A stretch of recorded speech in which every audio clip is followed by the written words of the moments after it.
Glavi je mjesto na jastuku, sve ostalo je čisti užas. Osjećaš kako gubiš to meko tlo pod sobom. Ljulja se usnuli svijet, sljepočnica ti lupka u kvrgu majčinog ramena, proviriš kroz jedno oko i vidiš igru stuba pod nogama, optičku varku jednostavnih geometrijskih figura koje te opet vraćaju u san.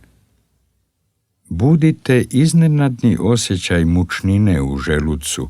U autobusu si okružen službenicima službe društvenog knjigovodstva koji su pošli na izlet u Jajce. Nitko ne vodi djecu osim tvoje majke. Moraš vidjeti vodopad, strogo je zaključila.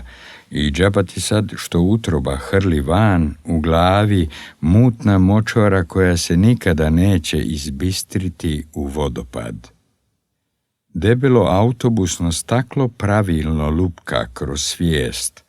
Promiču slike koje će se tek kasnije za 10 godina možda pretočiti u prepoznatljive predjele šireg zavičaja o kojemu se sushitom i pretjerivanjima govori poznanicima iz drugih zemalja i zavičaja.